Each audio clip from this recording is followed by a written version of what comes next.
Hello, मैं हूं आपका दोस्त Gyanendra. Knowledge career coaching classes के ऑफिशियल यूट्यूब चैनल में आपका स्वागत है।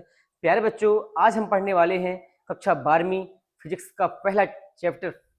नाम है वैद्युत आवेश और क्षेत्र। सबसे पहले चैप्टर को स्टार्ट करने से पहले हम जो चैप्टर का नाम है वैद्युत आवेश और क्षेत्र, क्या नाम है?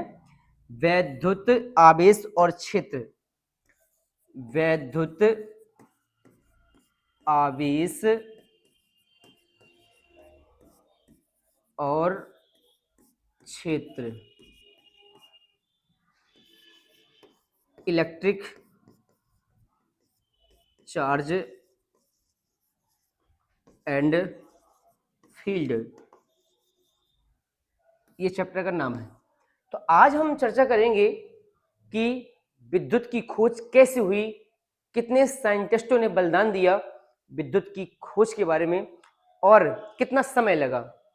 तो सबसे पहले बात करते हैं, साधारण अनुभव की बात यह है कि जब हम सूखे बालों में कंघी करते हैं तो कंघी में एक ऐसा गुण आ जाता है कि कंघी कागज के छोटे छोटे टुकड़ों और धूल के कणों को अपनी ओर आकर्षित करने लगती है। ये 6वीं शताब्दी के पहले की बात बता रहे हैं। साधारण अनुभव की बात है कि जब हम सूखे बालों में कंघी करते हैं तो कंघी में एक ऐसा गुण आ जाता है कि कंघी कागज के छोटे छोटे टुकड़ों और धूल के कणों को अपनी ओर आकर्षित करने लगती है।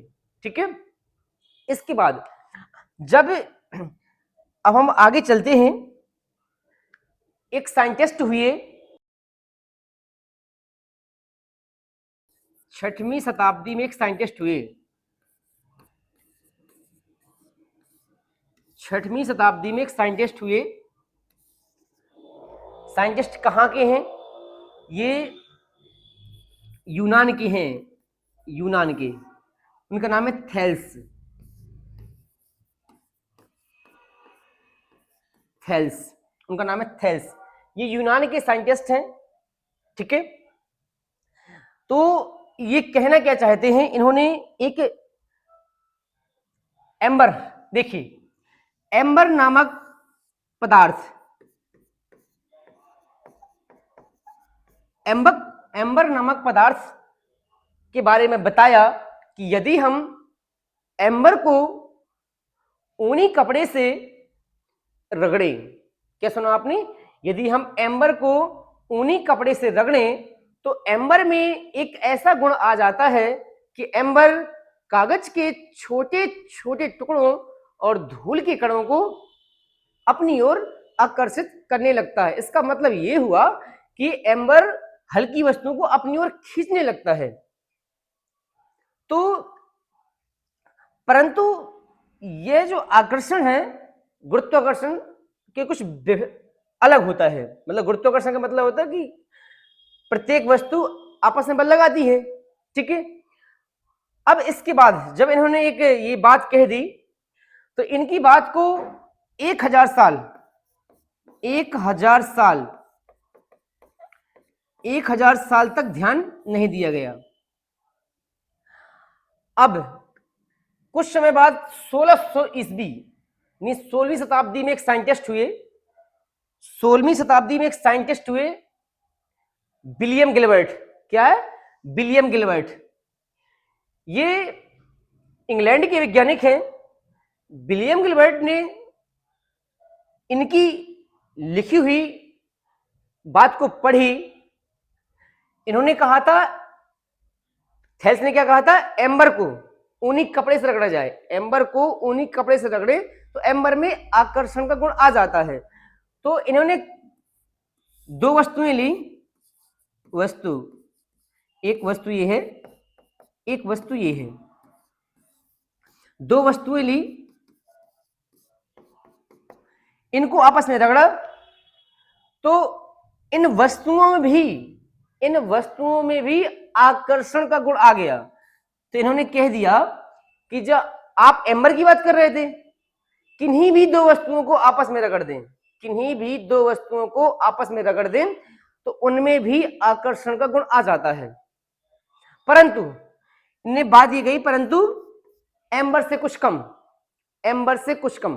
ठीक है, बात यह थी कि एम्बर है क्या, एम्बर है क्या। एम्बर को दो तीन प्रकार से परिभाषित कर सकते हैं। पहली बात तो ये नदी में जो सीप होती है, सीप,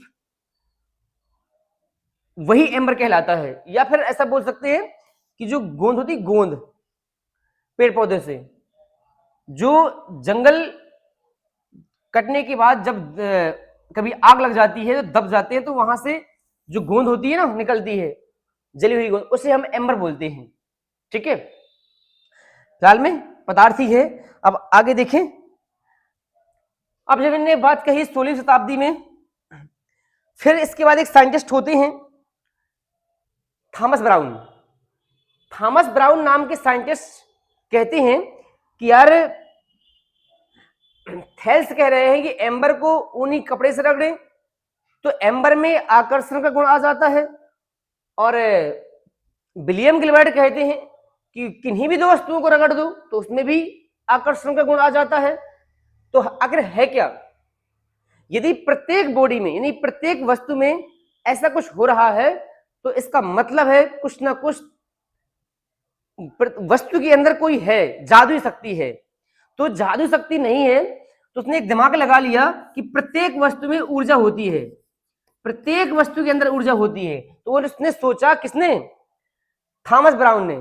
थॉमस ब्राउन ने सोच लिया, थॉमस ब्राउन ने सोच लिया कि ऊर्जा ही सब करवा रही है। तो इन्होंने कह दिया कि वह ऊर्जा जिसकी उपस्थिति के कारण वस्तुओं में आकर्षण का गुण आ जाता है, मतलब वस्तुओं को रगड़ेंगे तो वस्तुओं को रगड़ने से उनमें आकर्षण का गुण आ जाता है, उसे ही विद्युत कहते हैं।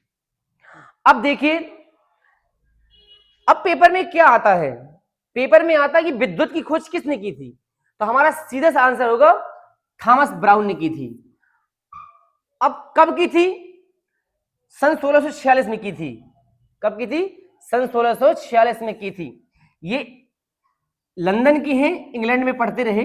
ठीक है, अब इसके बाद एक क्वेश्चन ये आता है, अब यहां से क्वेश्चन बनता है कि एम्बर यानी कि जो विद्युत है, विद्युत की खोज किस पदार्थ से हुई है, किस शब्द से हुई है, ऐसा बोल सकते हैं। तो विद्युत की खोज एम्बर नामक पदार्थ से हुई है, एम्बर नामक पदार्थ से हुई है। अब बात यह है कि एम्बर को अंग्रेजी में, यानी कि विद्युत को अंग्रेजी में इलेक्ट्रिसिटी क्यों कहते हैं? अब मैं बताता हूं। जो एम्बर है, एम्बर है, एम्बर को अंग्रेजी में इलेक्ट्रम बोलते हैं। ये ग्रीक भाषा का शब्द है एम्बर। क्या बोलते हैं? इलेक्ट्रम बोलते हैं, इलेक्ट्रम बोलते हैं। इसलिए विद्युत को अंग्रेजी में इलेक्ट्रिसिटी बोलते हैं। तो यहां से स्टार्टिंग करते हैं कि सबसे पहले क्वेश्चन करवाया जाएगा विद्युत किसे कहते हैं, इनके प्रकारों को संक्षेप में समझाइए। तो विद्युत की परिभाषा होगी वह ऊर्जा जिसकी उपस्थिति के कारण पदार्थों में हल्की वस्तुओं को आकर्षित करने का गुण आ जाता है, विद्युत कहलाती है। एम्बर ग्रीक भाषा का शब्द है, इसे अंग्रेजी में इलेक्ट्रम कहते हैं, इसलिए विद्युत को अंग्रेजी में इलेक्ट्रिसिटी कहते हैं। ठीक है, अब यहां से स्टार्ट होगी अध्याय फर्स्ट, विद्युत आवेश और क्षेत्र। ठीक है, यानी कि विद्युत के बारे में यहां से फेर बनाई जाएगी। सबसे पहले विद्युत की परिभाषा करवाएंगे, फिर विद्युत की खोज किसने की? सन 1646 में थॉमस ब्राउन नाम के वैज्ञानिक ने की थी। और इसकी शब्द इलेक्ट्रिसिटी नाम क्यों दिया गया? क्योंकि इसकी खोज किससे? एम्बर नामक पदार्थ से हुई है। हम इसके बाद इसके अगले वीडियो में देखेंगे। ठीक है।